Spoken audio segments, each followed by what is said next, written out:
Okay, I greet you all specially. Good evening, everyone. I hope you can all hear me. Yes, I can. Good evening. Yeah, welcome. On behalf of the Management of Study Globally and Society of Petroleum Engineers Port Harcourt session, I want to welcome you to this webinar. And today's topic is so interesting that we have a guest speaker who is sound, who is seasoned and an intellectual. Good evening, everyone. I hope you can all hear me. Yes, I can. Good evening. Yeah, welcome. On behalf of the Management of Study Globally and Society of Petroleum Engineers Port Harcourt session, I want to welcome you to this webinar. And today's topic is so interesting that we have a speaker who is sound, seasoned, and an intellectual. Everyone, I hope you can all hear me. Yeah, well,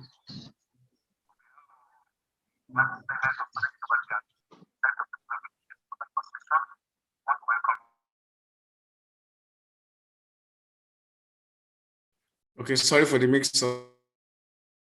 If you can hear me, I'm welcoming you once again to this webinar, and I'll go straight away to the first agenda, and that has to do with the opening prayer. Okay, welcome once again. Let's pray. God will thank you for privilege to learn again and hear from you. That the Lord will pray that all will be doing here. You'll help us through. In Jesus' mighty name we pray. Amen.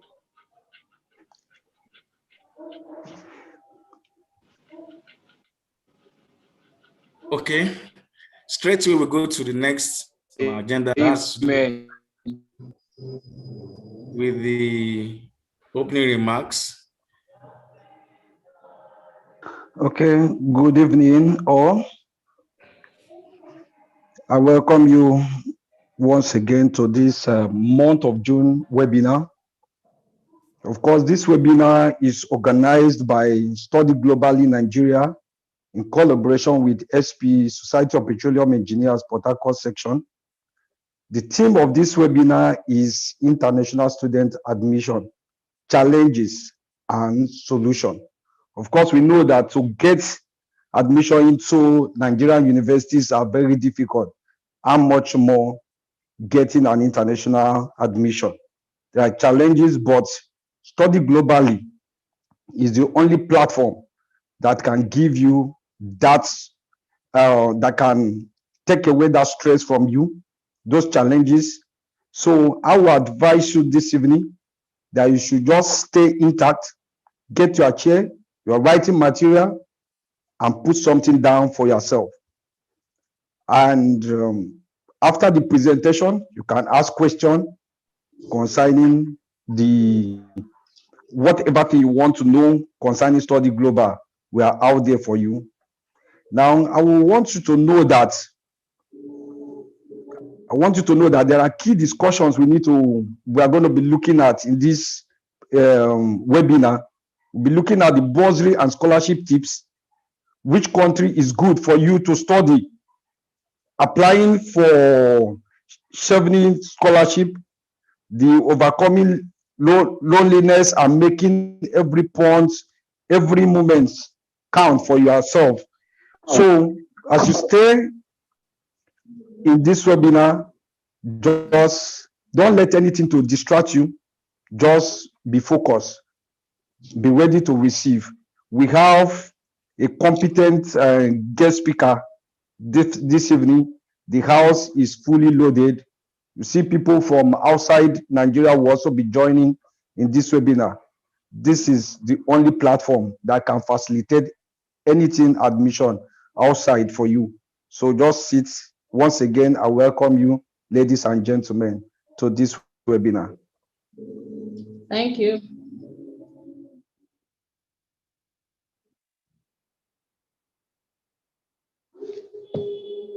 Thank you very much. That was a nice one, Mr. Frank. I want to quickly give the floor to our international director, and Mr. Sento Surendran is his name, and he'll be speaking with us with just a few keynote address before we now introduce the speaker. Thank you very much.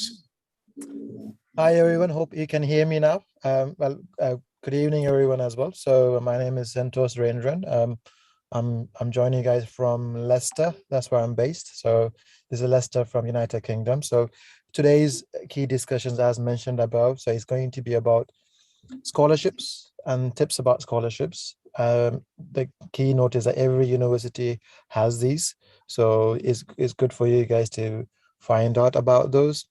The next question is, because study globally, we deal with more than one country. So right now we recruit students for UK, Canada, Australia, Germany, America. So we have a lot of countries. So again, this is going to be deciding which country is good for you or where you would like to go if you haven't thought about those questions. And then again, the last one is going to be about mental health. So it's going to be about overcoming loneliness and making every moment count. So I'm going to give it up to the next speaker. So enjoy the presentation, guys, and have a good day. All right. Thank you very much, Mr. Center. And I would like to give the floor straight away to the introduction of the speaker, and that will be handled by a friend of mine, a colleague. So over to you, madam. All right, good evening, everyone. I'm so excited to really want to introduce our guest speaker for today. Her name is Kusemise. She's from Akwa Ibom State. She was born September 9th. She got her first degree from University of Uyo, where she graduated with a second-class offer in 2016. She proceeded to the Nigerian Law School, Lagos, and she backed a first-class degree in 2017. This made her the first female lawyer from University of Uyo to back a first class in the Nigerian Law School. Kusemise is she's a traveling scholar, she's a lawyer, she's a peace advocate, and she's an information sharer. She is currently a global alumni volunteer for Queen Mary University, London. She's a lifestyle queen. She currently owns a YouTube channel where she shares her experiences on foreign admissions and everything pertaining to studying abroad. Join me this evening as I welcome her to speak to us on issues pertaining to studying abroad. Welcome, ma'am. Sorry. Hello, everyone. Thank you so much for the introduction. I see that you are Nsevong, so apparently you're from Akwa Ibom as well. So thank you so much. I hope that you can hear me clearly and you can see me. Yeah, I can. Okay, can I proceed to share my slides now? Yeah, Please go you ahead. can. Okay.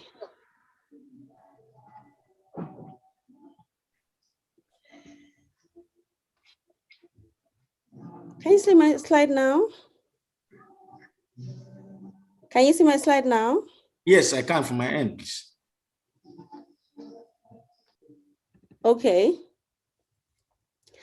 So hi, everyone. It's nice to meet all of you. My name is Kusemise, as you know, or as you have heard. And Sorry, please. I don't think this is, we'll start from the beginning. This slide, we are saying the thank you for listening. oh, really? Let me see.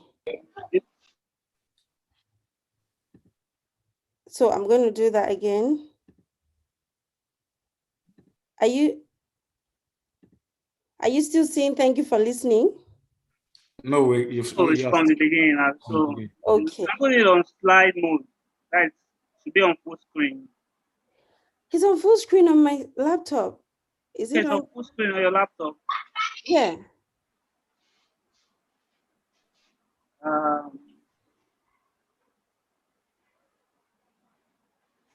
It's on full screen. You need to click the PowerPoint show. It's on full Because screen if on you my click the laptop. show, no, if you click the show, the left we will not be seeing the left-hand side slides. We are still seeing your slides. Really? Yes. Okay. We're not supposed to see your slides. I'm going to do this a third time because it is on full screen. Yeah, if it comes back like that again, you just go up. Yeah, it's still like that. Just go up. Normally, you should see PowerPoint show or something. Then or there's a sign at the No. bottom part. Can I come in to assist her? On the lower part of the screen, you can see something that looks like a screen beside the Zoom button. The last one, yes. Click that one now. Is it okay now?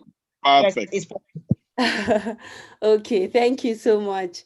Okay, so hi everyone. Today I have been asked to speak on international universities admission, challenges of international students.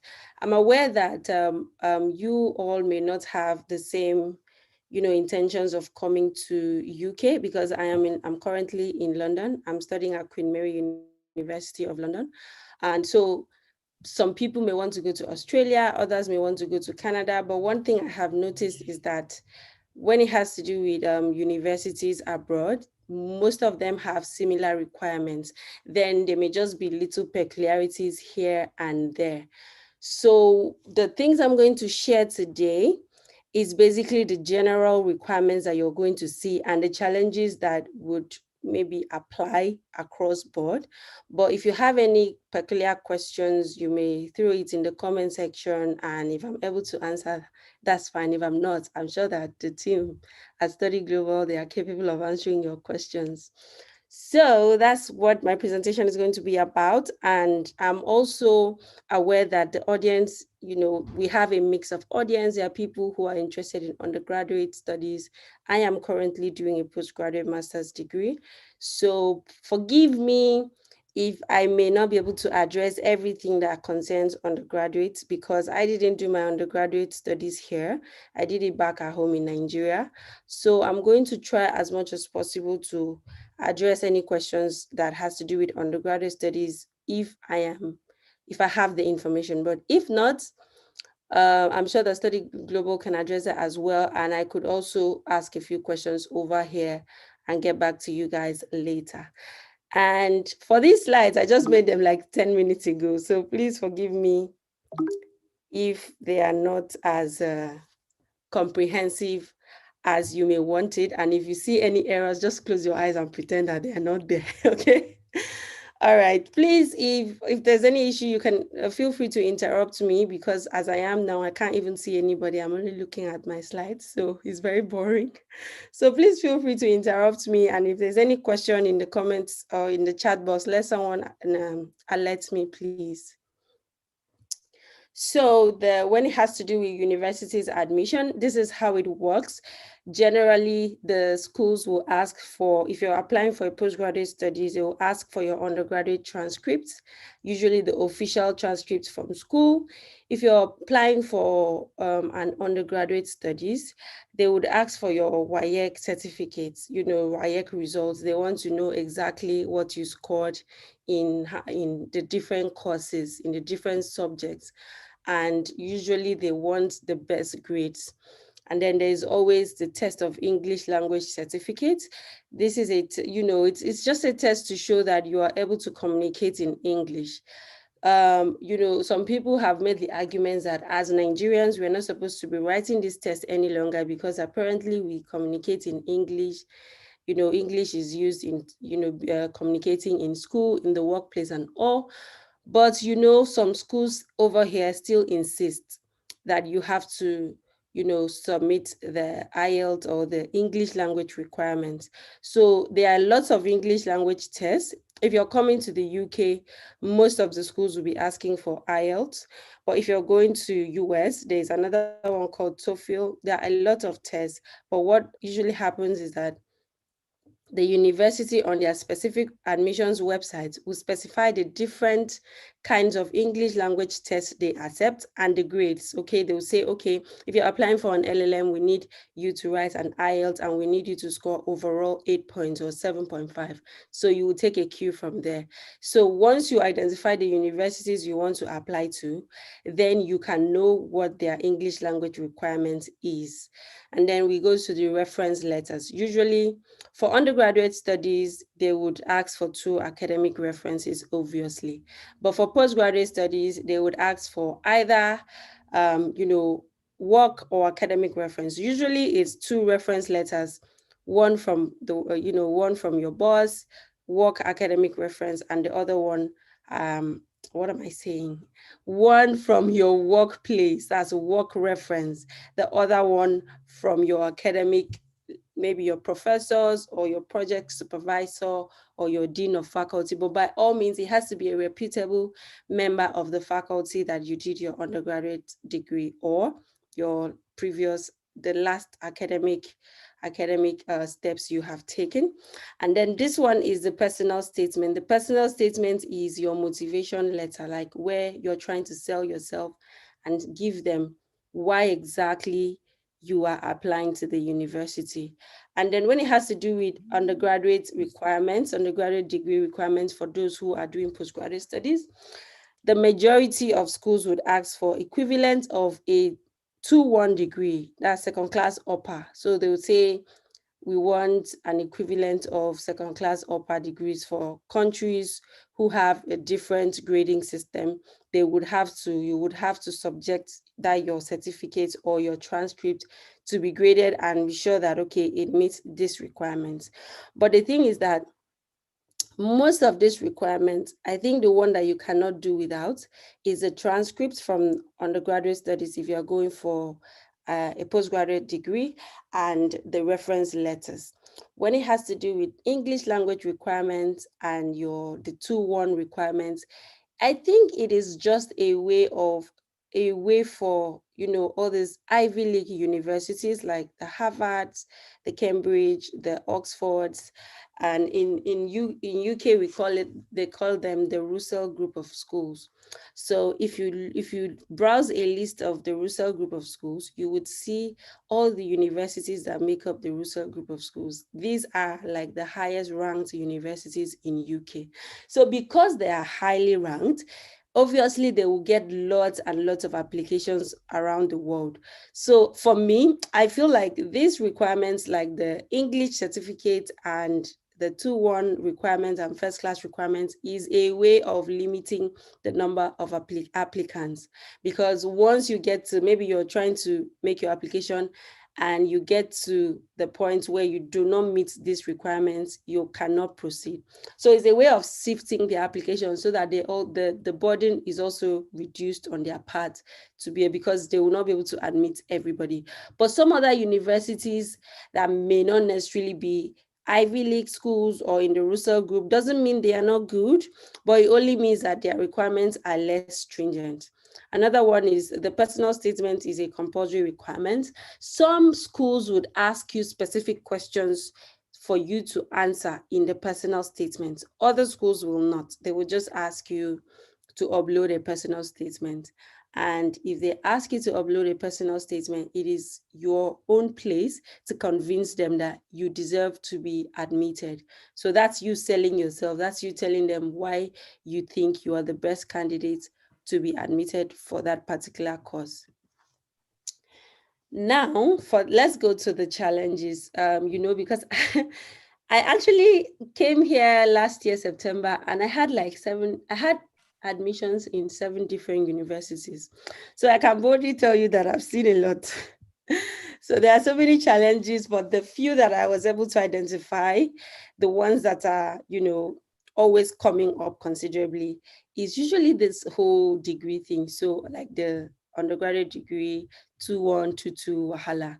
And there's people who made 3rd class who would also want to do a master's degree. And I don't think that they should be limited from proceeding further in their studies if they didn't make it to maybe having 2-1 or 2-2 during undergraduate. So this is always a major challenge.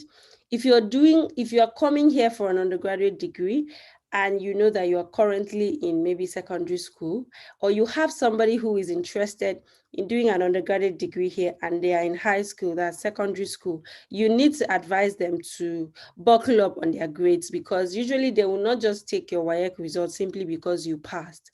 They are going to check, what did you score in biology? What did you score in English? What did you score in maths? They want all the A grades possible. And the thing is that the higher your grades, the more advantage you have. Nobody is saying that if you don't make A's, you're not going to get into university or you're not going to get a master's degree. No, it only just gives you more options. For instance, if Cambridge University says we are not taking anyone below 2-1, and you have a third class or a 2-2, it only means you have been limited. You cannot apply to Cambridge. But if I have a first class and Cambridge says we take first class, the Ivy League says we take first class, the small universities take first class, it only means I have lots of options. I can choose and make, whichever university I want to apply to. So usually when you hear people on Twitter saying, your degree or what you graduated with doesn't matter, it's true. It may not matter in certain circumstances, but it matters in other circumstances.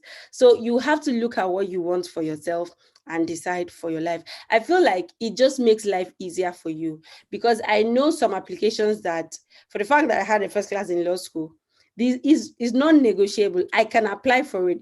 Applying for it doesn't mean I'm going to get it. It only means I have the opportunity to apply.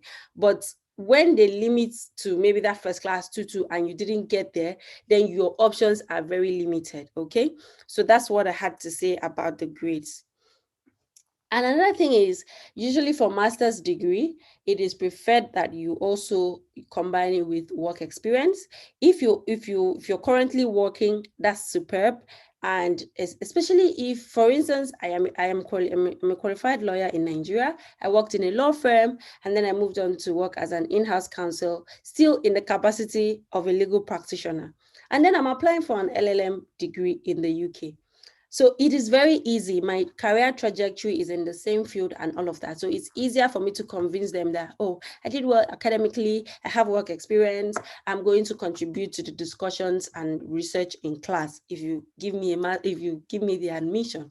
So, but if maybe you studied business and you now want to move into engineering, you have to convince them why you think that career switch is important for you. So you have to go an extra mile to explain in your personal statement. And sometimes some schools do not take it. And the thing is, you would also see, if you check the university website and the course you want to offer, you would also likely see the list of undergraduate degrees that are capable or they can admit for that postgraduate course. Okay, this does not apply to those coming for undergraduate studies. If you're coming for undergraduate studies, you want to do a science course, you want to do computer, you already know you need your STEM, your maths, your sciences, the courses or the subjects that cover the sciences, you have to get really good grades. But English language is non-negotiable.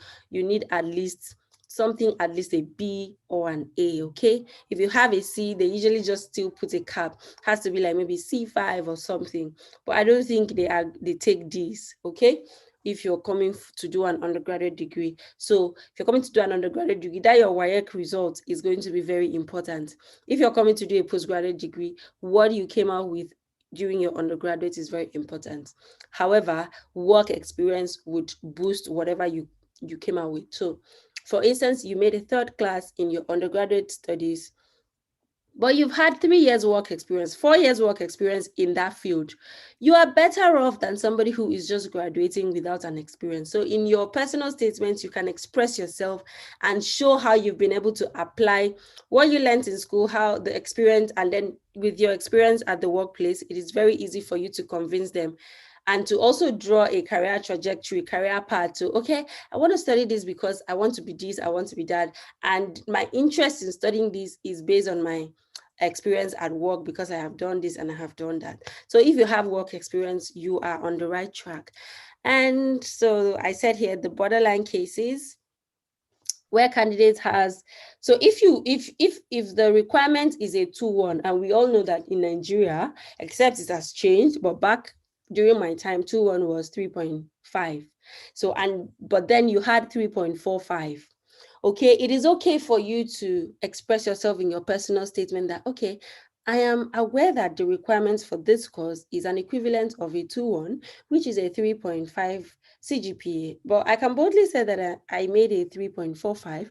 That is very close to, 2-1, and perhaps you have always been on 2-1 all from year 1 to year 4, and something happened, and then you fell into having 3.45. You still believe that you're qualified to apply. Okay, do not just ignore when you see a requirement and you know you haven't met it. Don't try to ignore and think they will not know. They will know, but it is in your place to convince them that yes, I'm aware this is what you want, but you can still take me after all, because I also can meet it in other ways. Okay, especially if you have work experience, that's very easy for you. Then let's talk about this English language test. So I have a YouTube channel, like you heard. I talk about most of these things because I also went through the challenge. So I am in Queen Mary University of London, and it is one of the Russell group of schools that insist that you have to submit an English language test requirement.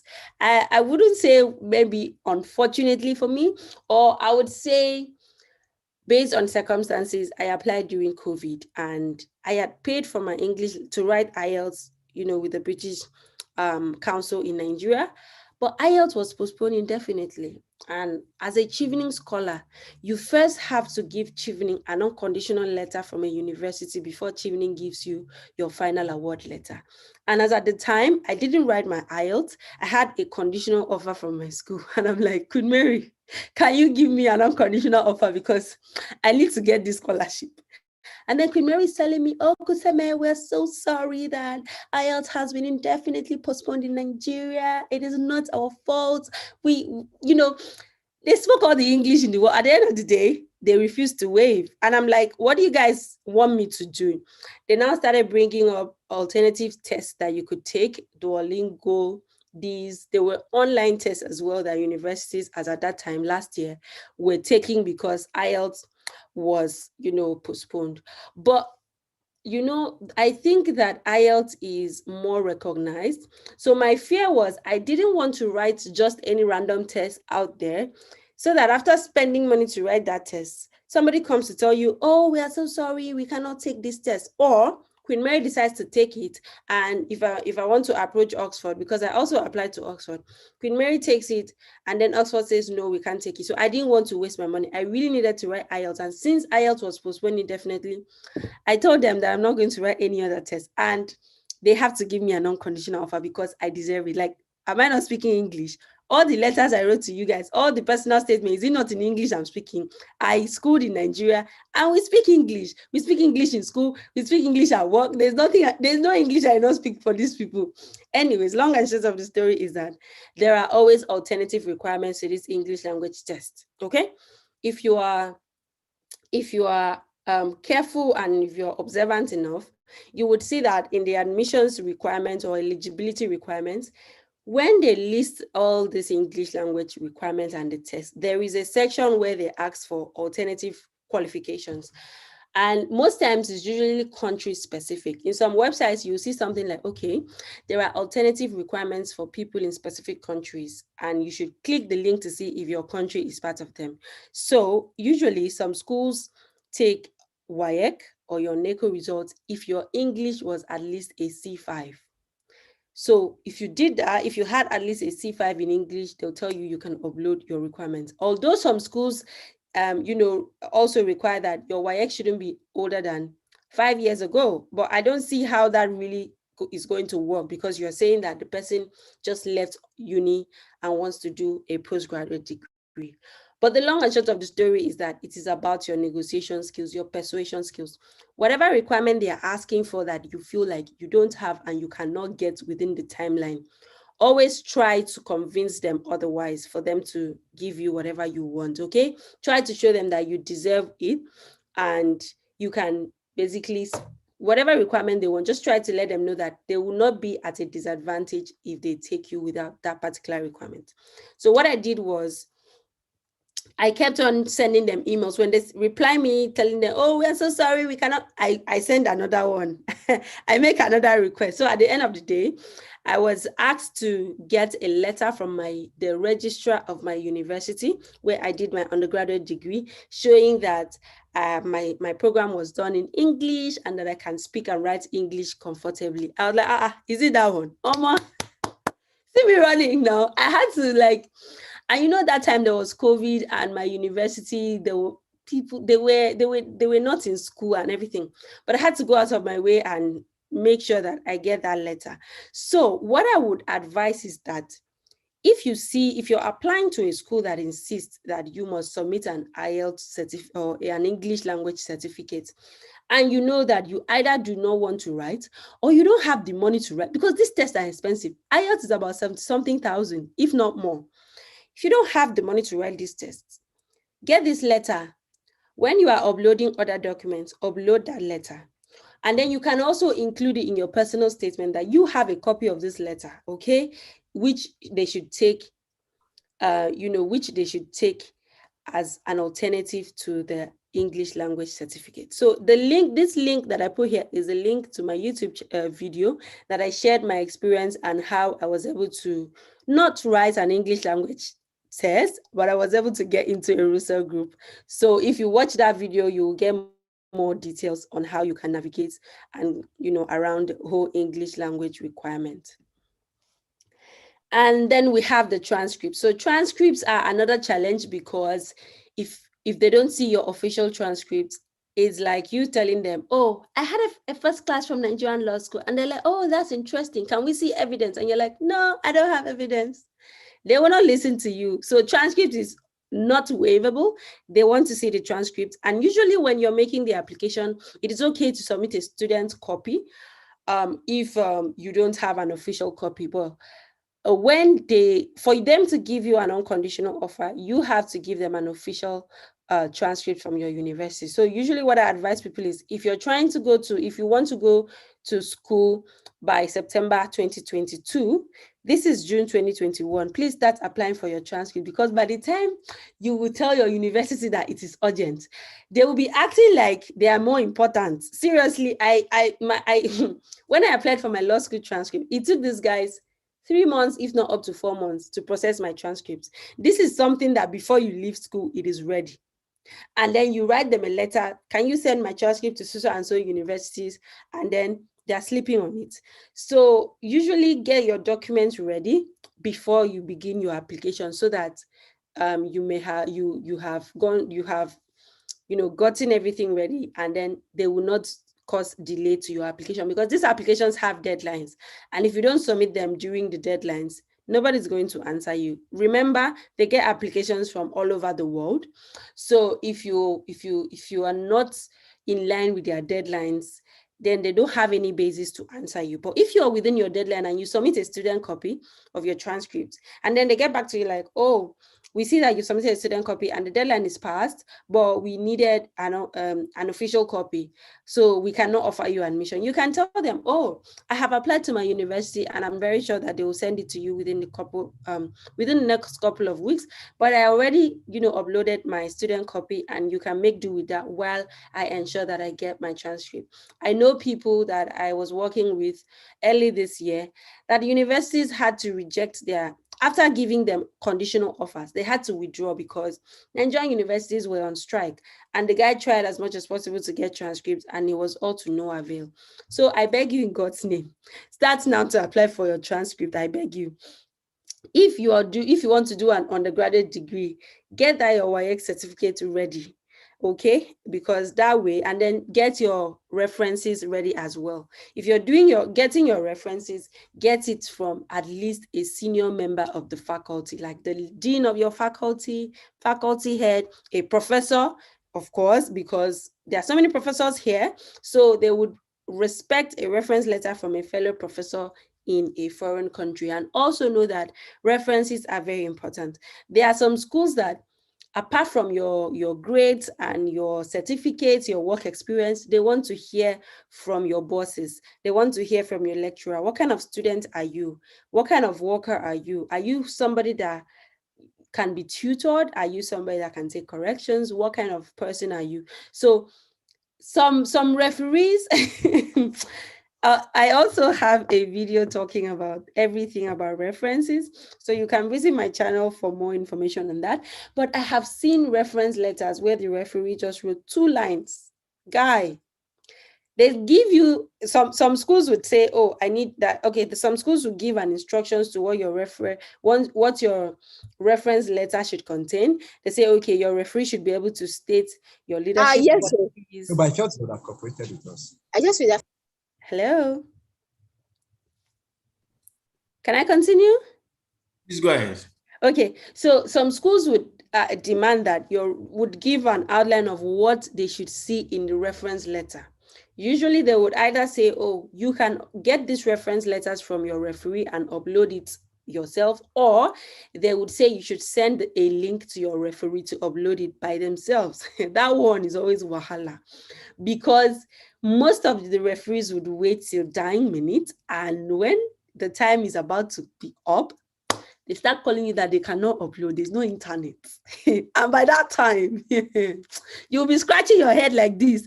And so usually, if you go on a website and they want your referee to upload it, give your referee an earlier deadline. For instance, give them like 2 weeks deadline before the official deadline, because even when the deadline you give them, they will not still upload it.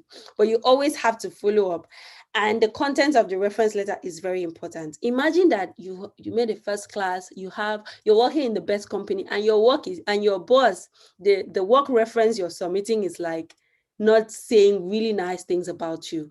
I don't think you are going to be admitted, especially when it has to do with postgraduate degree. So first of all, the person you're requesting for a reference letter is very important, and the person's position as well. Usually I encourage people to do a draft reference letter. When you are approaching a referee, do a draft. What would you like to see in your reference letter? I'm not saying let your referee copy and paste. Your referee will just have an idea of the kind of things that is required, because some of them do not get to read these requirements because they are busy. Imagine you, for instance, I am a professor and you are sending me, I'm a professor of law, and I get up to like 50 emails from students every month asking for reference letters. What I would do is perhaps have a template of a reference letter. And if I get that request, I would just probably forward that template and replace your name. How about if this particular school asks specific questions and he doesn't have the time to look at these questions and give reasonable answers? Of course, they don't have time. They are busy people. So you have to do a draft reference letter answering the way the requirement is, providing all the details that is required in the reference letter. Attach it as a draft though. Don't say, Professor, use this one as my reference letter, because some of them may be offended. So just say that, in line with the, my earlier request for you to give me supply a reference letter for me for my university application, I have attached this draft just to guide you in preparing the final reference letter. So that helps. Okay, when I did that for one of my professors, he gave me the reference the next day. But if you want to wait for them to draft by themselves, you do on your own. No, I think I've even covered everything about reference now. Yeah, so usually it's academic and work reference. Please don't use your family member as a referee. I beg you, especially if you have the same surname. It's not going to be. Sometimes these universities are very polite, very subtle. They may not come back to you and say, oh, you submitted a reference letter from a family member. They would not just offer you the admission because they feel like you're taking them for granted and you don't know, or you feel like they are not going to know. So they are paying you back in your own coin. So, and then when you're making university applications, if you don't understand anything, send them an email, they will respond. Okay. And most of these universities, they have African representatives. Okay. Go on their website, look for their staff, and then look for, some of them may have Nigerian reps, African reps. When you contact those people that are for, I had an issue and I sent an email to the admissions team and it was really delayed. I didn't get my response as fast as I wanted. I went to copy the African rep. I sent her an email and explained everything. And she has worked with lots of Africans, so she knows our peculiar challenges. She was able to take up the issue and say, okay, I'm going to get this done for you. Okay. So sometimes if you go through the authorized or the official channels and it doesn't work, try to get to the lecturer in that department. Try to get to, if there's an African lecturer in that department, try to get to the person. If there's an African rep, try to get to the person. If there's a student ambassador, try to get to the person. For instance, me now, I'm working as a global alumni volunteer officer for Queen Mary. There are people who are having issues with Queen Mary admissions. They enter my DM and I send them the right emails. I say, okay, email this person. If it is somebody I know directly, I email the person on your behalf. So nothing is cast in stone, okay? Here, they are very receptive. They are very accommodating. So, and they are very understanding, but they want explanation. Sometimes they don't understand your challenges over there. It is in your place to explain to them so that they will understand and make those adjustments for you. Yeah, so I said at times using one's undergraduate project supervisor can be the easiest way out. So yeah, basically that is it. Okay, so after most times, of course, we know that schooling abroad is very expensive. So you would definitely, some of us need scholarships, and there are 1,001 scholarships out there. It's just for you to search. I'm a scholarship recipient, Chevening Scholarship, and a set after mine have just been, selected, conditionally selected, and it was just published yesterday. And the fresh application cycle would start in August. So if you're looking forward to applying for scholarships, these applications usually begin they usually begin June, July, August, and till December, okay, for admissions for 2022. If you wait till 2022 before you start looking for scholarships, you would lose a lot of opportunity, okay? If you search now, you will see that MasterCard scholarships, Erasmus scholarships are either open or their opening dates are very close, okay? So that's when you can start preparing, gathering documents, and trying to meet the eligibility requirements for these scholarships. But if you wait till January or February before you look for scholarships, most of them must have closed, okay?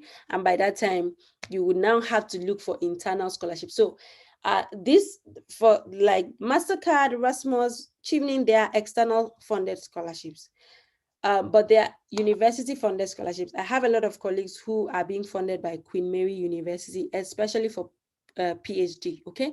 I have colleagues who their PhDs, their entire 3-4 years PhDs are funded by Queen Mary University of London.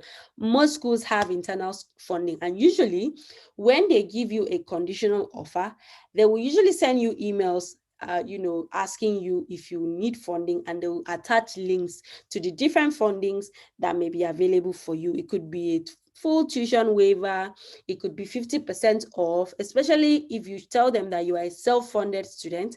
That means you don't have funding from external bodies, you're self-funded. Most of them would waive up to like £5,000 for you.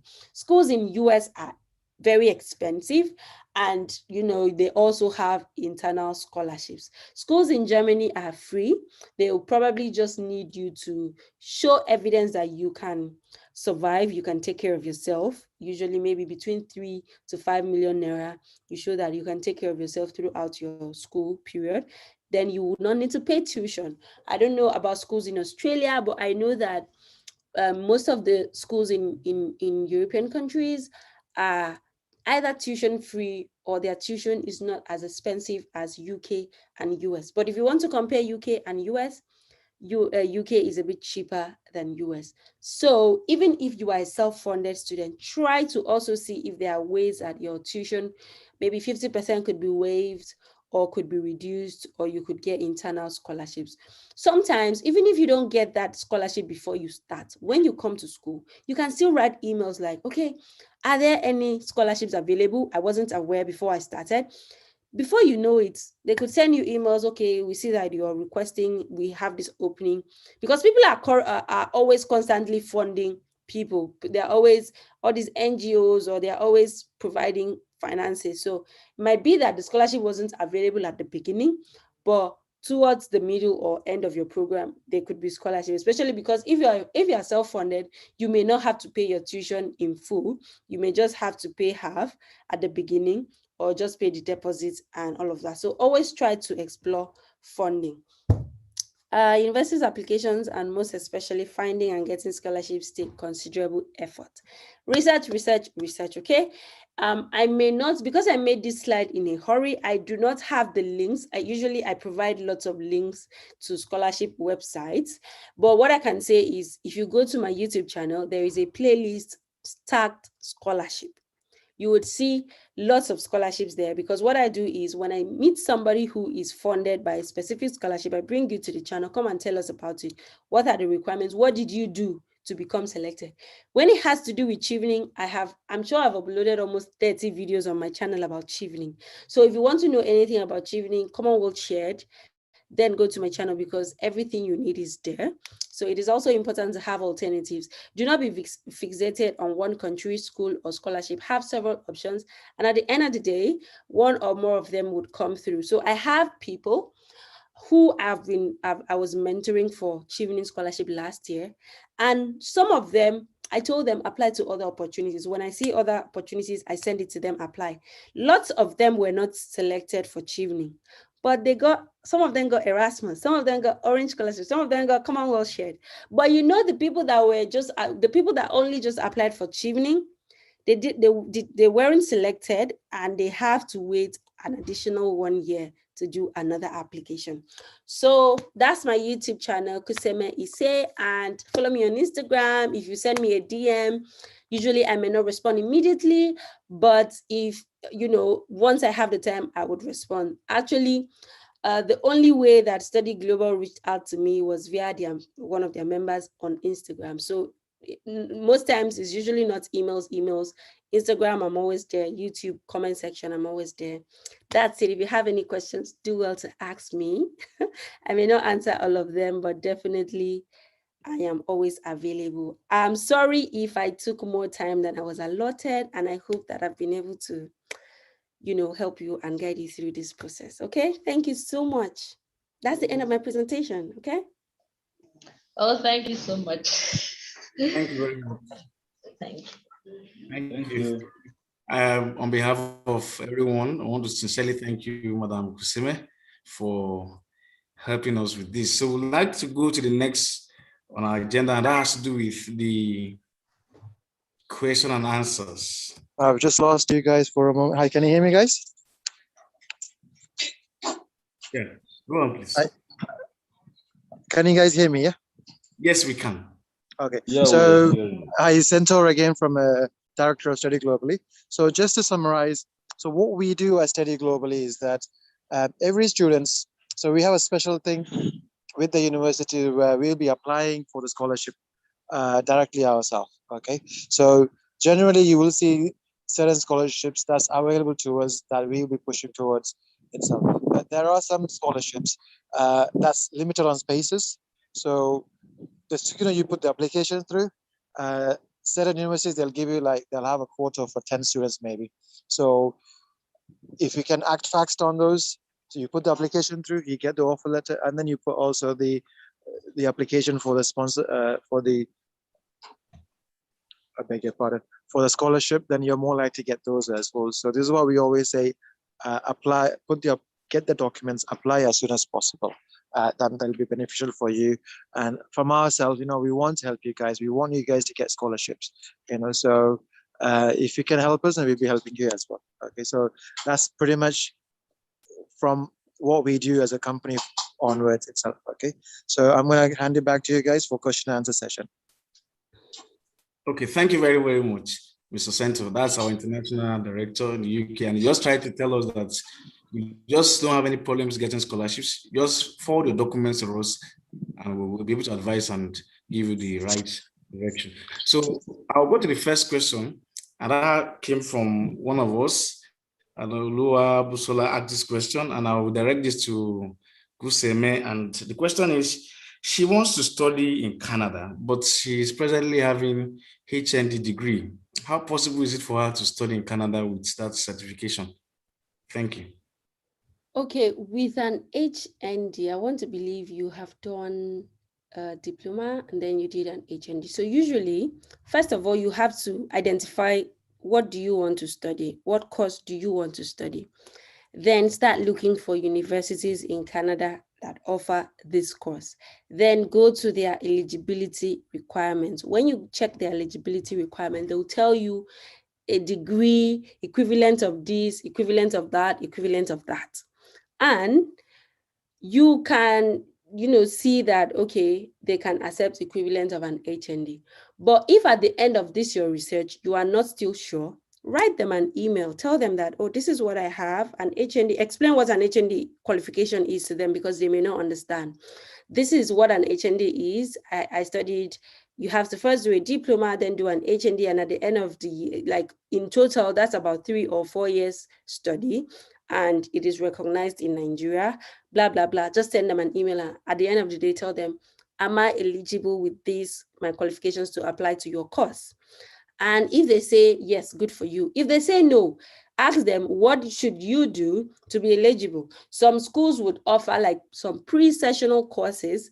Like in Nigeria, there are courses that if you want to do a master's and you didn't get up to like 2.2, you have to take those pre-courses before you do a master's. They have those things abroad as well. So but it is school specific. So you have to first identify the course and the school, and then get to know the eligibility requirements. And even if they say you're not eligible, ask them what you can do to meet that requirement. And I'm sure that, see, let me tell you, as much as I said that international, they get lots of applications, schools are in business. They also want students. And the thing about international students is we pay double. We pay more than the national students. So they really love attracting international students. So they would rather help you meet a requirement so they can admit you than just completely dismiss you in total. So I hope I've answered that question. Okay, thank you very much. You've done well. Another question I'm going to direct to you. I think the second will be, I'll ask Mr. Center for the other one, but let me just ask you this question. What you've been saying about the requirements for studying abroad, one of the things you need to present is your English language proficiency. And that has to do with your IELTS, which you have mentioned. You have the test of English as a foreign language. Nigerians, as it were, many of them are afraid, not that they are afraid in writing this, they look at the cost of writing these exams. So they've written WAEC, which is acceptable. Now the big question is NECO, the National Examination Council. There's these exams that people write. Is it accepted if perhaps one wants to study in Canada? Thank you. I didn't catch the question. Can you just ask me the question again? I do apologize. Okay. I'm asking that can NECO, this is Nigerian National, that's National Examinations Council, is another body that handles secondary school exams. That's those who write their final exams in the secondary school. So just the way we have the WAEC is another board, education board, West African Examination Council, that handles that conducts and administers exams for those who are finishing from secondary school. So people are asking, the NECO certificate that is where, which is it accepted? Can it be used to gain admission into any of these schools abroad? Sorry, Kashi, if I would take it from there, I'm not sure it is sent or particularly you could ask that. If I take a cue from what Kuseme said, she was saying just now that you can make a case for anything. You know, for me, I have not seen any applications or any university stuff that says they don't want NECO. I have not seen. If someone have seen. So I think it's just for you to send it, let them say we don't want NECO, and then you can now justify and say, yeah, it's the same. And there's no law in Nigeria that says they are not the same. So for me, I don't think it's an issue, honestly speaking. In terms of, let me just answer the question. Okay, in terms of the qualification, so when you're sending all the documents, the universities, they want to see all the certificates, all the exams you have done in the past. So if it's a secondary school certificate, they do accept them. Some universities do accept them. So we appreciate you to send them abroad, send it to our application team itself. So say, for example, you're applying for masters and you only support giving us the bachelor degree, but we also want the secondary certificate as well. That is part of the application itself, and we encourage you to send them to us. Okay, thank you very, very much for your responses. So what they've just tried to tell us is that these are acceptable. So NECO is acceptable as long as you can defend your case. It's always going to be accepted. So there's another question, and that has to do with Mercy is asking this question. It's very sensitive. He said, can a deferred admission, that's can a deferred admission still warrant you getting a scholarship? If you defer your admission, I'm sure you understand that question, right? That you defer your admission, can it still give you a scholarship? The thing is that if you are deferring an admission, when are you going to resume? Because the scholarship is not going to wait for you. So first of all, the answer is yes. A deferred admission can still get a scholarship, but it has to be the year you are going for it. For instance, if you have admission in 2021, okay, and you defer it that you want to begin in 2022, then you have to wait till 2022 to apply for the scholarship, okay? The scholarship cycle that you're applying for has to be that of 2022. So for instance, in Chevening would allow you apply to at least 3 schools, so that in the application cycle. So for instance, if you already had admission and you deferred, you can upload that admission as one of your university admissions, okay? Because you already have it. So at the end of the day, if Chevening gives you that scholarship, you have to go to school that year. Okay, so if you're deferred from 2020 to 2021, then you apply for 2021 scholarship cycle and Chevening gives you, then you can go. But Chevening will not give you a scholarship and you decide to defer that scholarship. But it also depends, that one is for Chevening. So the other scholarship organizations would also have their terms and conditions, that you can also work around. And nothing is cast in stone. So even if they say, oh, you cannot defer, why don't you try to get it first? When you get it and you think you still need to defer, you can start talking about that. So I had a colleague, normally Chevening does not defer your scholarship. But last year, one of our colleagues, immediately after we were given our conditional offers, she put to bed. And she wasn't going to be able to make it for studies, with us. She was the only person who her deferral application was approved. So she got the scholarship last year, but she's coming to school this year. So that was like an exception. And that's like an example, okay? It's also about the scholarship terms. But yes, deferring an admission is not an advantage, is not a disadvantage in any way, and it shouldn't deprive you of any advantages that come with it, okay? Okay, thank you very much, Kusemi. I have one for you too. I'm sorry I'm bugging you, but I know you are a little bit experienced in this. Okay, this one is from Uluwadamilari. He's asking, I want to study in the UK. I have a BSc Economics and also an MSc in Energy Economics in view. I also have MSc Energy Economics in view. I don't have work experience. What are my chances?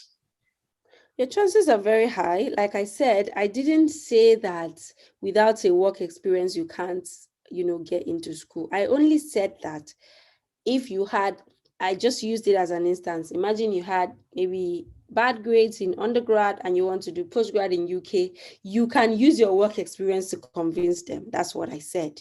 So of course you did your undergrad, you've done the first master's, you can conveniently do your second master's as long as you meet all the eligibility requirements for the specific course and school. So yeah.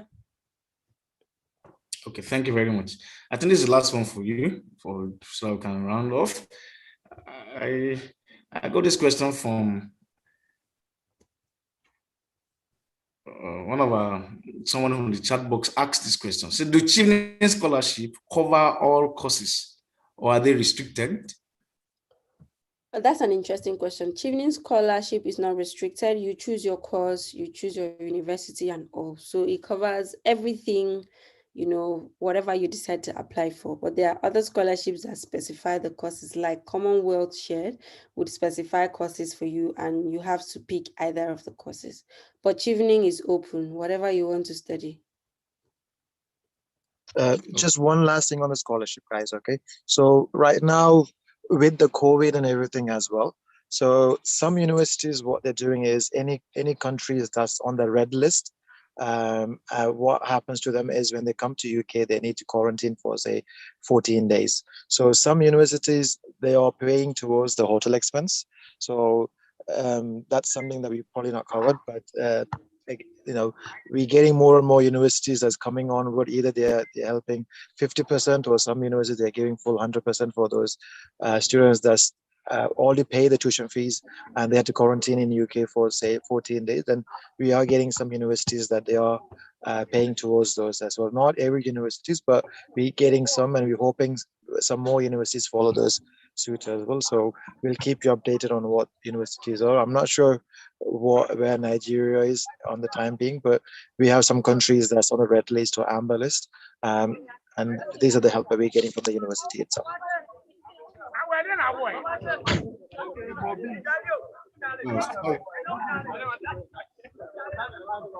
Someone raised his hand. Richard raised his hand, and I'm giving you the audience to please ask his question.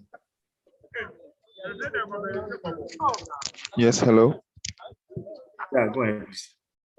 Hello. I have a question. My question is, I have a background in nautical. I'm Fusubuat Richard. I'm a Ghanaian, and then I studied nautical science. And my question is that I applied for one university, but they told me as part of the application procedure, I was supposed to send an email to supervisors. But it's been like a month. I sent emails to supervisors. I followed the correct procedure, but I have not received any response from the supervisors, and it's kind of keeping me thinking about it. But I have not also finished the application procedure. And then as part of the application procedure, I have to also write 12 essays. And it's been quite challenging as well also. So please advise. Is that question for me? Yes, you can please answer. Yes, please. Okay, I want to believe that you are either applying for a research master's degree or a PhD. Am I correct? Research master's degrees. Yeah, because for research masters, you first have to get a supervisor and all of that. But the thing is, if you have chosen to do a research master's, you have to be ready to put in the work, okay? And if you haven't gotten a response from, the emails you have sent, send reminders, send like subtle follow-ups. And some of them is okay. Some of them may not respond, especially when they are not interested, okay? They get lots of these emails. And so don't be offended that they don't respond because you may not get a response from them. So all you need to do is keep applying, keep sending the emails. If you have to do your essays, do all of them. Some of them, if they open the email and they see that you haven't, attached all the relevant documents you're supposed to attach, they don't bother responding, okay? So do make sure that you do your proposal in the best format that has been suggested or recommended. Keep sending the emails. Don't just, depend on one school. Spread your wings across. Try UK, try Canada, try US, try different schools, try different supervisors. You can modify your topic if need be, amend if need be, and all of that, okay? But the thing is, just keep trying. I have a colleague, she's doing a PhD currently, and she's on a fully funded scholarship from Queen Mary. She sent out like up to 17 applications to different schools, and she only got about 3 responses. And then she was able to secure scholarship at the end of the day for one. So you don't have to stop. You have to keep trying until you get what you want. You get a supervisor in a desired institution, and then you make your choice. So just keep trying. Robert. Thank you very much, man. I appreciate so much.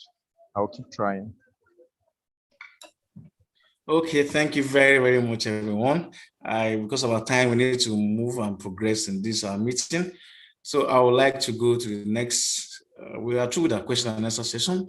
We'll go to the next on our agenda now, and that has to do with the photo session.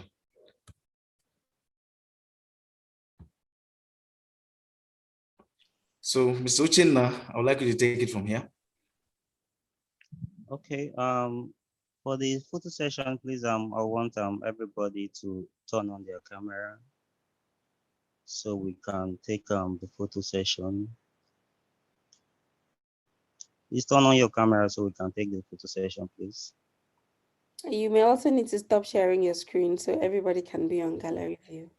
Okay, perfect. Yeah, Mr. Onyeka, the SPA rep will take the photo, right?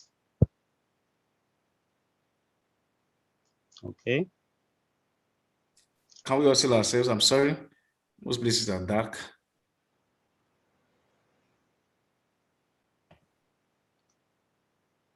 Some people's camera is off. Please turn on your camera. We need this for record purposes.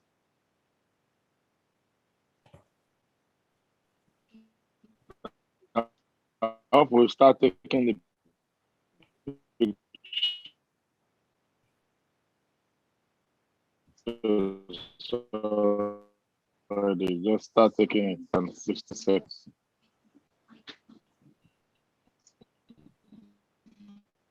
Don't be surprised. Some people are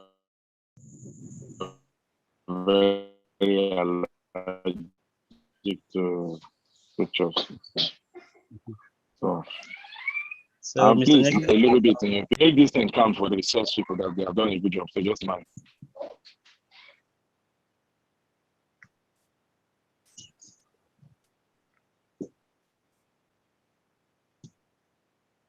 So are we getting to the end of the pictures? Because some people cannot laugh for a long time. I'm telling you.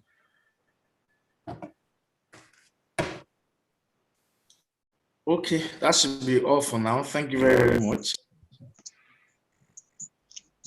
okay, all right. Thank you very much, Mr. Onyeka. Yeah. So I continue my, okay. So go to the announcements and I'll hand over to my SPA person to do that.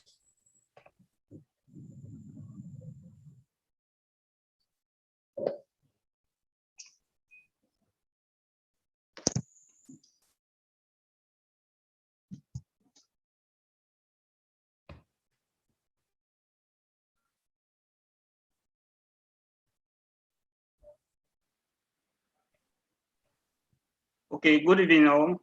Please, can you hear me? Yeah, we can. Yeah. Okay, I will be taking you through SPA activity. SPA is the Society of Petroleum Engineer. We are not-for-profit professional association, and our mission is to collect, disseminate, and exchange technical knowledge concerning the exploration, development, and production of oil and gas resources and related technology for public benefit, and to provide opportunity for professionals to enhance their technical and professional competence. And just as you can see on the slide, your screen, here in Port Harcourt session, we are the second largest in Nigeria, covering 6 states. And also we have our student chapters, and you can see the figure of our membership strength. So we have won several awards. You can see it on the screen. If you can go to the next slide. I won't bore you with all this. These are some of the benefits you get for being an SP member. And also you can connect with us in the social media handle. If you just type SP Port Harcourt session, you can go to the next slide. SP Port Harcourt session in any of the social media handle, you'll find us there. If you want to be or you want to be part of us, be a member of SP, we'll drop the membership link there for you to be able to connect with us. I will drop it on the chat box shortly. Just go to the next slide. This is some of our upcoming program, like the first one here, which is the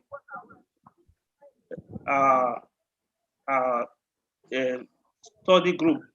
We have a study group. We have about 8 study groups. So this is one of the study group that will be doing a presentation, which is titled Transformation Path to Energy Mix. So this will be taking place on Tuesday, the 29th of June. I will also drop the link for you to register in advance for the meeting. And the second one there is the monthly technical meeting. Every month we have a technical meeting to pick a topical issue to discuss relevant some issues in the oil and gas industry. So this is going to be the technical meeting for the month of July. So the topic is renewable energy and energy efficiency in industrial applications. I'll also drop the link on the chat box for you to register in advance for the meeting. The next slide. Okay, I think that is all. Thank you very much. Thank you very much, Mr. Simeon. So we'll go to the closing remarks as we are winding down to the end of this program.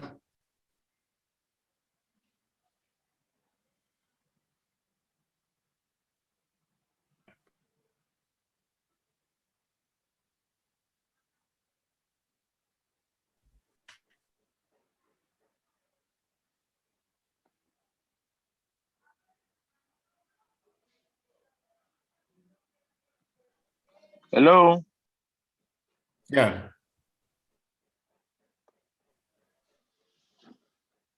Go ahead, sir.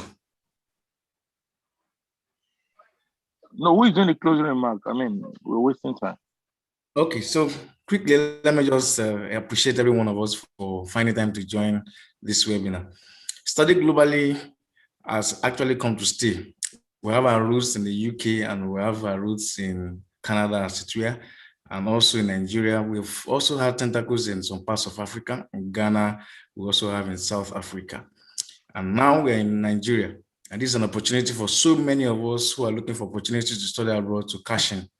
The reason we are actually having an advantage over any other one around is because we absolutely do our work free. So what this means is that you don't need to bug yourself about paying for anybody or paying for consulting fee or paying for any kind of fee at all, any fee at all. You won't need to pay that. And the reason is so is that we've seen that a lot of people have these problems in getting to study abroad. How? Because they need to cater for their school fees, which is their tuition fee. You need to cater for other miscellaneous expenses. And these we've seen and we've come as a company, as an organization, to try and cut it out so that we allow people, young people, fulfill their dreams. So what we do majorly is that we ask you to just send to us your documents. Once they are confirmed to be genuine, aside being genuine, they are complete, we'll forward them to our international office. And we'll now help you to choose 5 good schools. Also working with you, we choose those 5 schools that will help you secure admissions into any of these schools. Once that is done, we are 100% sure that everything we do is in such a way that at the end of the day, by the time you go for your visa applications, you will definitely get visa. We have tested this for a long time now, and no one has been refused visa that has passed through, because we do our proper documentations and we may help people to fulfill their dreams. Now, we don't just end there.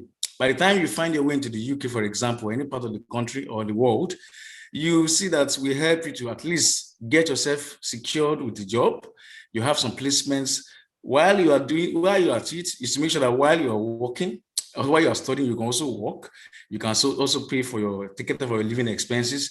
And even if you're on scholarship or perhaps maybe partial funding, you can as well begin to pay for those things perhaps that you're owing or that you borrowed while you were able to get down to the country. So these are the opportunities that we have as a brand, as a company, and we have come to help many of you. So you will see that when you come to us, we won't ask you for any money. We'll help you to pay this. And you might begin to wonder, how then do we make our own profits? Remember that we have partnerships with most of these universities. So that's why it's more or less like it's easier, because we have our agents in these universities. So we partnering with them means it's easier to fast track your admission process. So we like after this meeting, after our webinar today, that you can contact us. If you look at your chat box, you see our links to our email addresses. You can check us on our website. You can also surf the net and you can call on us directly. We have our phone numbers on display.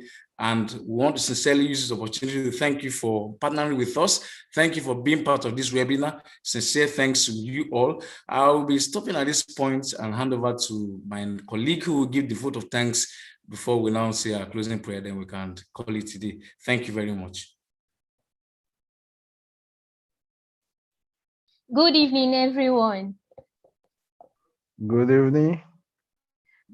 On behalf of the entire team of Study Globally Nigeria, led by Program Manager, Engineer Onyekachi Igwe, and the UK International Director, Mr. Sento, we are very grateful to the guest speaker, Barrister Kuseme Nse, regardless of our busy schedule, for sharing a lot of insights on the challenges to expect as an international student and offering intelligent solutions to overcome them.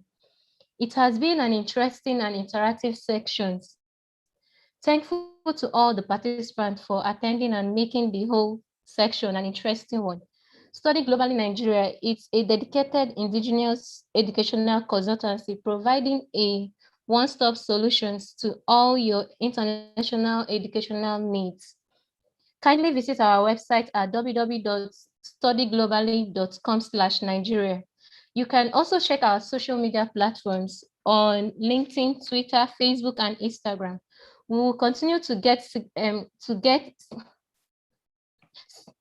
significant provisions to all the applicants. I want to extend my generous thanks to the entire team for such an appreciating involvement and the willingness to have expressed to finish the task. And once again, to thank our barrister, Kuseme Nse, for her profound solutions and everything possible to make this webinar a possibility. Thank you very much, Kuseme Nse, and to the entire team. Thank you very, very much, Madam Pauline Mwamaka. So, thank you for having me as well. Yeah, thank you very much. Despite I came in late, actually I thank you very much. Yeah. Thank you. We celebrate you. So we'd like to inform you that we'll be having this webinar every month. We had one last month, and next month we'll be having that. So if you have suggestions for us, you can also put it in the chat box, or you can send us a mail. If you know there's any burning topic you have that you want us to discuss about, we'll definitely see to it to have it next month. And subsequent months we'll be having that. So I want to sincerely thank you once again, and mostly to our special guest, Kuseme, for finding time to be with us here today. Thank you very much. On behalf of the team, we thank every one of you. You are so important to us. And thank you for partnering with us and helping us to grow the business. So we'll go to our closing prayer session. And I would like somebody among us, any of the participants, to help us with the closing prayer, a Muslim or a Christian or any religion, no problem. That is accepted. Amen. Father, we thank you for your knowledge you've sent across to the whole part of the world. Father, is a global chat, Lord Almighty. Even as your word has spread as the form of enlightenment, Father, the grace for us to achieve all this in no distance time, and you take all the glory in the mighty name of Jesus. Father, my God, as many that will be using this application in one admission or the other, this year, Lord Almighty, you will grant all and you take all the glory in Jesus' name. Amen. Amen. Amen. Amen. Thank you very, very much. And do have a wonderful weekend, and see you again in the next month edition. We'll send you mails, and we'll also post it on social media platforms so that you can see. Thank you very, very much. We shall contact everyone who participated in this. If you need the slides, we'll send to you as well. And please keep engaging us. Send us mails, call us on phone. We'll be there to answer you. Thank you.